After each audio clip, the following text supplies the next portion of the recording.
Hi, I'm Terrell Turner, the host of the Business Talk Library, and today we are talking to another amazing law firm owner because one of the big things that you will definitely learn if you are a lawyer and you decide to start a firm is that you really do have to learn the business side of running a firm, which can be slightly different than just practicing law. So stay tuned for our amazing guest.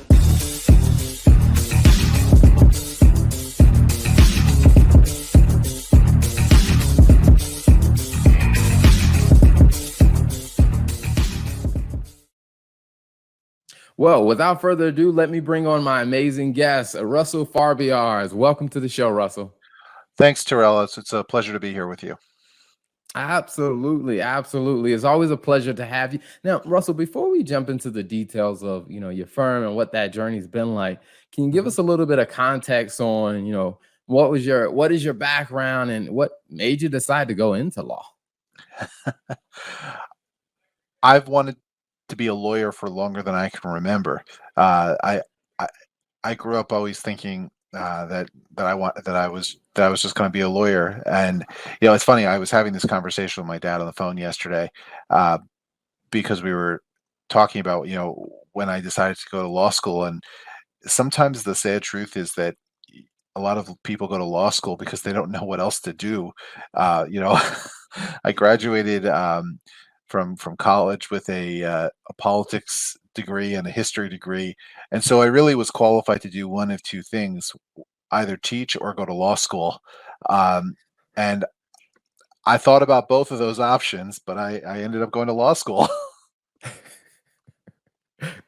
No, when I went to undergrad, my background was in, in business administration. And one of the things I was always curious about when people, major in political science and then go to law school next.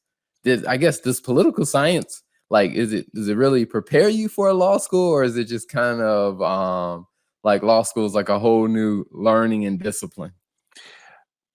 The only real undergraduate study program that can prepare you for law school, from what I understand, is philosophy.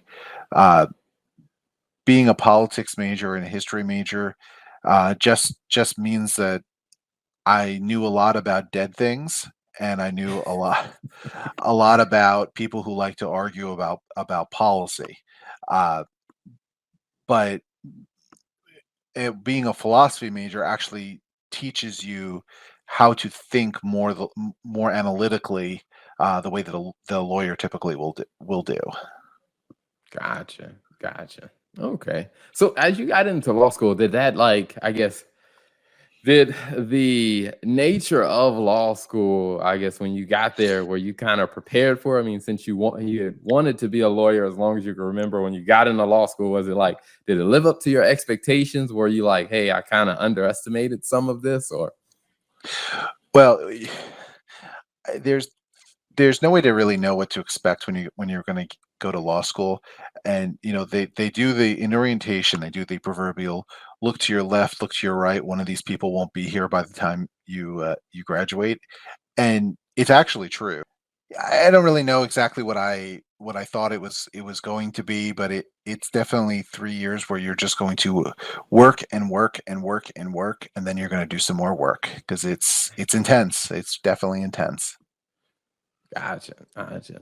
And then what was it like? I mean, coming out of law school when you first started, I guess your journey as a lawyer or moving down that path. So I came out of law school. I When you're in law school, they tell you that the best job that you can get right out of law school is being a law clerk. I'm not sure that that's actually true. It all depends on what you want to do, but that's what I did. Is I got a job as a law clerk. I lived in Bennington, Vermont, for about a year, working for some trial court judges there. It was an interesting experience. I got to see a lot of different things, a lot of different proceedings, uh, but it was very much in an observer role, and I was sort of anxious to stop being an observer and start being an active participant. So after that, I did get a job with the district attorney's office, uh, and that gave me some experience being in the courtroom. Uh, learning how to walk, talk, and chew gum at the same time while in a court proceeding. Uh, and then ultimately, I did end up in private practice. Gotcha, gotcha. Now, how was that transition, or was there things that led to you making that decision of going into private practice? So I was fortunate because the practice that I joined was actually my father-in-law's practice, and his partner was choosing to retire and had approached me and said, "I'm retiring. I'd like to see if you want to step into this role and take my place." And I was fortunate in that regard. I mean, working with family can always be a challenge, but um, we found we were able to find a way to navigate things together. And so like I said, I was fortunate because I sort of it wasn't that I started my own business. I came into an already existing and successful practice. Gotcha, gotcha. Now, one of the other things that I'm curious about is, as you kind of go through law school, and like I said, you're kind of early stage of, your legal career. It's at what point did you kind of decide, hey, this is the type of law that I kind of want to focus on? You come out of law school and there's just so many different options.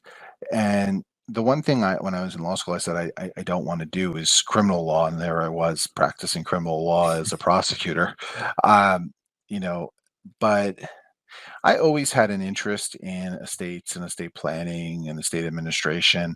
I did study that in law school. The practice I joined that did have had a very large it was a very large component of the practice that already existed. Uh, and so I continue to learn, more and more about about that practice area, and I really found it very interesting because I'm a big proponent of people having a plan and making sure that they're being intentional, that you're putting the pieces together so that uh, when you would pass, that it's not absolute chaos, but there's actually an ordered process, and I think that is incredibly beneficial and Mhm, underutilized. mhm. No, I would agree. I mean, it makes it probably a pretty interesting business perspective for, I mean, for you. I mean, estate planning is something that is, I think it's a phenomenal, is an extremely wise thing.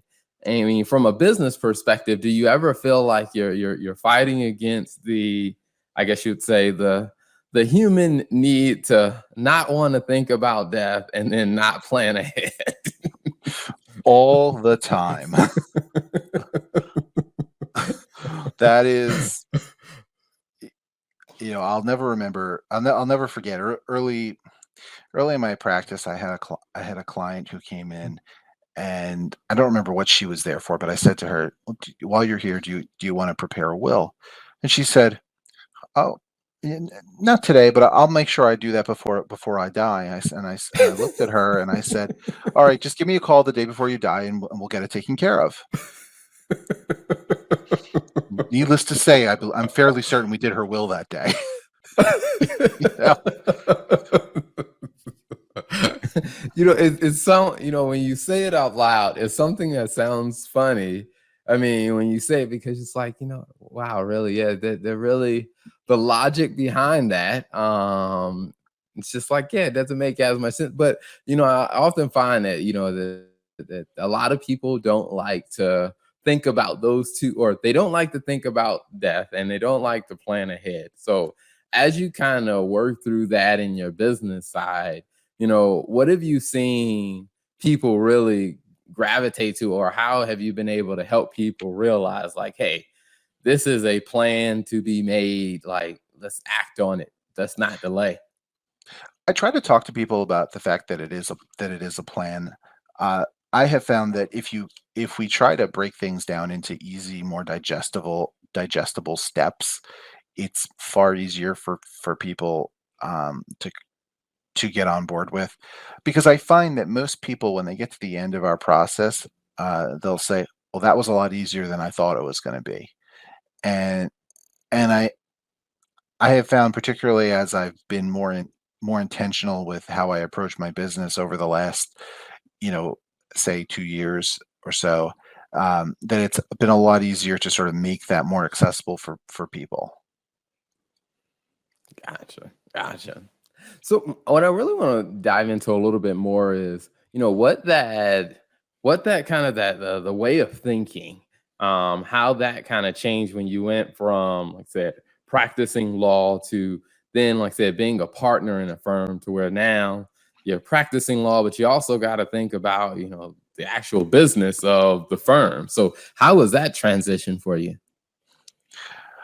You know, I've always looked, e- at the practice of law as a business. I've always thought of it, conceptually in that way. I don't think that I ever, until, the last couple of years, really thought about it and tried to implement, more business practices, um, in the practice, because I think as lawyers we are taught that we are professionals and we are lawyers and therefore we are special, which is not always true. Um, and if there are any lawyers that are listening to this, I'm sorry, you're not as special as you think you are. Um, and and as a result, we are told that we are exempt from the normal considerations that someone would have when they're running a business. Uh, there there are very few, if any, at least when I went to school, courses in law school that talk about uh, running a practice. I The only one I recall there was, I think, a 2 credit course on interviewing clients. That was pretty much the extent of, here's how you actually do this from a practical business perspective. And then you're sort of in the midst of trying to manage deadlines and manage clients, and it's hard to sort of take a step back and say, now wait a second, what do I need to do to make sure that I'm doing things the most efficient in the most efficient way possible. i'm doing things I'm doing things that are going to actually make me money, rather than, just take every client that walks through the door, because they're here. Actually have a cohesive marketing plan, actually have procedures that can be followed, so that it's not you're not sort of at the hub of the wheel with everyone coming at you from all directions saying, I need X, Y, or Z. So it's you know uh, I feel like over the last 2 years I've spent a lot of time, um, sort of thinking about how we can our my practice can run more like Mhm. a well-oiled machine, or like a business, as opposed to just a, lawyer-centric practice. Mhm. Mhm. I think that's a very interesting point, and I'm glad you brought up the point about, with the type of clients that you expect, because even when I tell different, whether it's my clients or just business owners, or even on the show when I tell people, like, sometimes they're a little caught off guard. They're like, "Oh, you're an accountant. You should be thinking about getting every dollar you can." But it's just that point about, you probably shouldn't accept everybody who wants to do business with you if they don't meet the criteria that you have for the type of people that you can really help. So how has that been of, in the for yourself and in the firm, of just getting to that point where you felt really comfortable saying, you know what, we're gonna accept the people that we can actually help, and that may mean we don't there's some people that we can't help. It's hard. I'm going to tell you that right out front, because it's really hard when someone knocks on your door, or in this case, walks into your Zoom room, and and says, "I want to give you money to do this thing that you know how to do." But I have I have gone from, well, of course I can do this and I can do that and I can do this other thing, to, yeah, I know I can do that, but I don't want to, because you can't be good at everything. And then that's how you end up running in 17 different directions, You keep if you don't do something all the time, don't have a process for it, now you're relearning it every time you do it, and so you're really not making any profit off of it. It's just you have at that point just bought yourself a job, not a business, and that's not And then who is it? I'm trying to remember the author, of the guy who wrote the E Myth, who says now you work for a crazy person. I think that's so true because, just yesterday I was on the call. I was on a call, Zoom call with someone that was looking for a CPA to do an audit, and I am a CPA, and I was telling them it's like, well, here are the areas I focus on: bookkeeping and CFO services. And I will say it took me a while to get to that point of just being like, hey, here's a person who clearly they sought you out. They want to offer you money to do something that, I mean, technically I can do it. I could probably move some stuff around to make it work, but I'm just like, you know what? That's not in my primary wheel. I was like, that's not something we do on a regular basis. But being able, like I said, getting comfortable to say, hey, you know what? Maybe I can help you find somebody that can help you do that, because that's just not what we do. And sometimes that's the best thing that you can do. I've been reducing some of the practice areas I covered, and one of those is that I formerly took family law cases. I no longer do that, but with some of the clients that I have, if the case is moving in a direction I don't want to go in, I have helped the client find new counsel, because I don't want to get stuck in something I'm no longer comfortable doing. But at the same time, you don't want the client to be stuck. Gotcha. Gotcha. Yeah. And I guess, do you find, in case of practicing, doing estate planning and in real estate law, is that, do a lot of those cases end up bleeding over into family law, or do they usually see those, they usually are pretty clearly distinct? They're usually clearly distinct from the outset. I mean, you can have elements of what I would call family law in an estate administration case, a probate case. Uh, you have to take in when you're doing estate planning. You have to take into consideration the family dynamics. So if there can be, again, aspects of of family law or divorce that you would take into consideration. But there's a difference between litigating a divorce and helping someone create a plan in case of divorce. Gotcha. Gotcha. Okay. Nope, that makes sense. Now, one of the things that I think a lot of people are always very interested in is, when they hear the type of work that you do, the type of law that you support, that your firm supports, how can they either find you online, or how can they see what the firm is up to, and how they can work with you guys if they need your services?